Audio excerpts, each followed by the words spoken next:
अस्सलामुअलैकुम वरहमतुल्लाहि वबरकातुहू। कुछ चीज़ें इंसान मामूल के मुताबिक मुआशरे में जब बातें करता है तो वो ऐसी बातें कर जाता है जो सख्त गुनाह होती हैं, अल्लाह को नापसंद होती हैं, आखिरत में उसकी सज़ा बहुत होती है। मिसाल के तौर पर हम को माशरे में ये बड़ा आदत है हर एक की, सवाए शादो नादर के, कि हम एक बात को सुनकर उसको आगे पहुंचाने के बड़े आदी हैं। और बाज़ दफ़ा किसी के बारे में कोई बात सुनी और अपने दिमाग में एक स्टोरी बनाई और उसको आगे भेज दिया, जो मिला उससे बातें कर ली, शुरू कर दी और उसके ऐब बताना शुरू कर दिए, फलां ने ये किया, फलां ने वो किया। ये सब चीज़ें इतना सख्त गुनाह है, ये ग़ीबत में आ जाती है। क्योंकि हज़रत रसूल करीम सल्लल्लाहु अलैहि वसल्लम ने फरमाया है कि आपको पता है ग़ीबत क्या है? तो सहाबा ने कहा, या रसूल अल्लाह, आप बेहतर जानते हैं।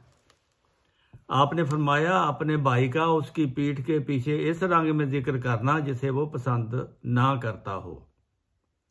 हम माशरे में बातें ही ऐसी करते हैं जो किसी की बात हो और उसको आगे पहुंचाने में एक फ़ख्र महसूस करते हैं, हालांकि वो आदमी पसंद नहीं करता कि मेरी बात को आगे पहुंचाया जाए। तो हम असल में ग़ीबत कर रहे होते हैं और ग़ीबत करने वाले को फ़ायदा हो रहा होता है।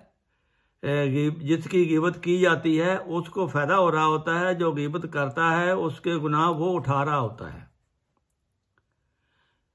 तो फिर पूछा, या रसूल अल्लाह, फिर अगर वो बात सही कर रहा है, जो उसमें है कमी है या उसमें नक्स है या वो पसंद नहीं करता, अगर वो सच्ची बात है, तो आपने फरमाया कि यही तो ग़ीबत है कि उसके उस फेल को या उस बात को जिसे वो पसंद नहीं करता कि किसी को बताई जाए, आप उसको आगे बताते हैं, ये उसकी ग़ीबत है। अगर ग़ीबत कर रहे हैं तो इसकी सज़ा बहुत सख्त है।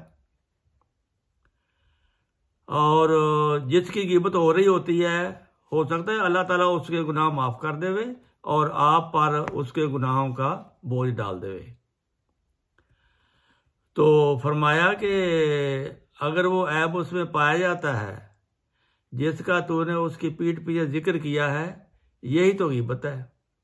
अगर वो बात जो तूने कही है उसमें पाई ही नहीं जाती तो फिर ये उस पर बहतान है। बहतान लगाने वाले की सज़ा भी 80 कोड़े है और ग़ीबत करने वाले की सज़ा तो बहुत सख्त है। हज़रत अबू हुरैरा से रवायत है, हज़रत सल्लल्लाहु अलैहि वसल्लम ने फरमाया कि बदतरीन आदमी तुम उसे पाओगे जो दो मुंह रखता है। दो मुंह से मुराद क्या है? उनके पास आकर कुछ कहता है और दूसरों के पास जाकर कुछ कहता है। एक को कहता है ये बात मैंने नहीं कही और वो बात आगे जाकर कह देता है। तो ये दो मुंह रखने वाली बात है। इसके मुतल्लिक़ फरमाया है कि वो शख्स बदतरीन शख्स है जो दो मुंह रखता है, यानी वो बड़ा मुनाफिक और चुगलखोर है। फिर ग़ीबत की तारीफ़ करते हुए और इसकी सज़ा के तौर पर जो हदीस बयान हुई है, वो हज़रत सल्लल्लाहु अलैहि वसल्लम ने फरमाया कि मुझे एक दफ़ा मिराज हुआ तो मैंने हालत कशफ में एक कौम को एक कौम के पास से गुजरा जिनके नाखून तांबे के बने हुए थे और अपने चेहरों को और सीनों को वो नोच रहे थे, यानी उनसे खून निकल रहा था, गोशत दर्द से करा रहे थे। मैंने पूछा, ऐ जिब्राइल, ये कौन लोग हैं?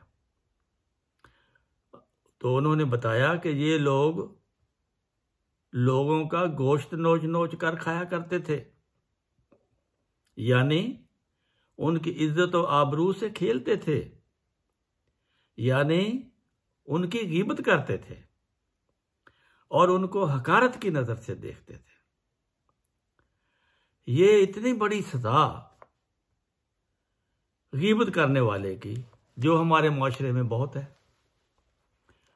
हम उस वक्त तक कई लोग हम में से ऐसे हैं, उनको रोटी हजम नहीं होती जब तक वो दूसरे को किसी की बात बता ना ले, और बाद स्पेशल फोन करके बताते हैं कि आज उसके घर ये हो गया, उसके साथ आज ये मामला हो गया। बाद चुपके से उसको बताते हैं कि मैं आपको बता रहा हूं, किसी को ना बताना।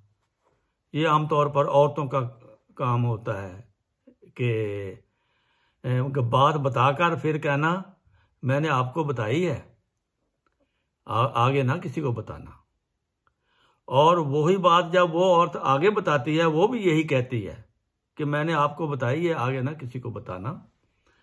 तो ये एक ऐसा गुनाह है जो हम अपनी जिंदगियों में लाशऊरी तौर पर करते हैं। कोई मकसद नहीं होता उसमें, कोई अपना फायदा नहीं होता, सिर्फ दूसरे को जलील करना और तकलीफ देना, ये मकसद होता है। और ऐसे इंसानों को, मर्द हो या औरत, अल्लाह ताला उसको गीबत जैसी सज़ा देगा जो गीबत की सज़ा रसूल करीम सल्लल्लाहु अलैहि वसल्लम ने देखा है कि वो तांबे के नाखून है, वो अपने चेहरे और सीने को नोच रहे हैं, और ये बहुत बड़ी सज़ा है। इससे हमें बचना चाहिए। अल्लाह ताला हमें इस किस्म के गुनाहों से बचने की तौफीक अता फरमाए और माशरे को सच्चाई में डालना और सच्चाई की बातें करना, हमदर्दी की बातें करना, ये अल्लाह ताला इसकी हमें तौफीक दे। अस्सलामु अलैकुम व रहमतुल्लाहि व बरकातहू।